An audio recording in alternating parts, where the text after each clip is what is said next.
ತೇಪೆ ಹಾಕುವಂಥ ಪ್ರಯತ್ನ ಏನಾದರೂ ಮಾಡಿದರೆ ಯಾರು ನಾನು ಅದಕ್ಕೆ ಬಗ್ಗೋದಿಲ್ಲ.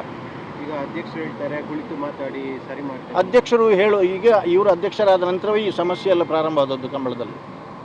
ಮತ್ತು ಯಾಕೆ ನಾನು ಹೇಳ್ತೇನೆ, ಈಗ ಅಂದರೆ ಜಿಲ್ಲಾ ಕಂಬಳ ಸಮಿತಿಯ ಅವಧಿ 2 ವರ್ಷ, ಅದರ ಜನರಲ್ ಬಾಡಿಯೇ ಕರೆಯದೆ ಇವರಷ್ಟಕ್ಕೆ ಖುಷಿ ಬಂದ ಹಾಗೆ ಮಾಡ್ತಾ ಹೋದರೆ, ಇವ್ರಿಗೆ ಬೇಕಾದವ್ರನ್ನ ಸೇರಿಸ್ಕೊಂಡು ಮತ್ತೊಂದು ಇನ್ನೊಂದು ಮಾಡ್ತಾ ಹೋದರೆ ಜನ ಅದನ್ನು ಸಹಿಸುವುದಿಲ್ಲ.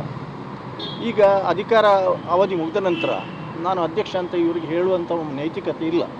ಒಂದು, ಎರಡನೇದಾಗಿ ಇದ್ದರೂ ಕೂಡ ಇಷ್ಟು ಕಾದಲ್ಲ ಹೇಳುವಂಥದ್ದು, ಅವ್ರಿಗೆ ಗೊತ್ತಿತ್ತು. ನನಗೆ ಅದರ ಬಗ್ಗೆಯೂ ಕೂಡ ರಿಯಾಕ್ಷನ್ ಇಲ್ಲ. ಆದರೆ ನಾನು ಈ ಕಾಂಪ್ರಮೈಸ್ಗೆ ಯಾರ ಬಾಗಿಲಿಗೂ ಹೋಗುವುದಿಲ್ಲ. ಕಂಬಳ ಸಮಿತಿ ಒಡೆದ ಮನೆಯಾಗಿ ಹಿಡಿದು ಕಂಬಳ ಪ್ರಿಯರಿ ಕೂಡ ಸ್ವಲ್ಪ ಮಟ್ಟಿಗೆ ಅಲ್ಲ, ಬಹಳ ನೋವಿದೆ, ನಮಗೆ ನೋವಿದೆ. ನಾನು 55 ವರ್ಷದಿಂದ 70ನೇ ಇಸ್ವಿಯಿಂದ ಕಂಬಳ ಸಮಿತಿಯಲ್ಲಿ ಇದ್ದು ಬಂದವ.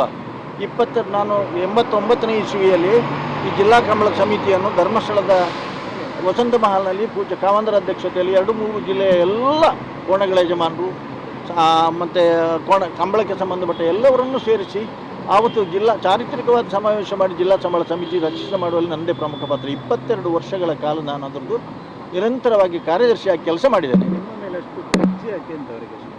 ಗ್ರಜ್ಜು ಅಂದರೆ ಸರ್, ಒಂದು 3-4 ಜನ, ಬೇರೆ ಯಾರು ಇಲ್ಲ. ನಾನು ಹೇಳ್ತೇನೆ, 3-4 ಜನ, ಹೆಸರು ಹೇಳೋದಿಲ್ಲ, ಆವತ್ತಿನಿಂದ ಇವತ್ತುವರೆಗೂ ನನ್ನ ಕಾಲೆಳೆಯಕ್ಕೆ ಶುರು ಮಾಡಿದೆ. ಉದಾಹರಣೆಗೆ, ನಾನು ಕ್ರೀಡಾ ರತ್ನ ಪ್ರಶಸ್ತಿ ಪ್ರದಾನ ಸಮಾರಂಭದ ಸ್ಕ್ರೀನಿಂಗ್ ಕಮಿಟಿ ಮತ್ತು ಸೆಲೆಕ್ಷನ್ ಕಮಿಟಿಯ ಮೆಂಬರ್, ನಾನು ಸ್ಟೇಟ್ ಲೆವೆಲ್ 3 ಅವಧಿಗೆ ನಾನಿದ್ದೆ.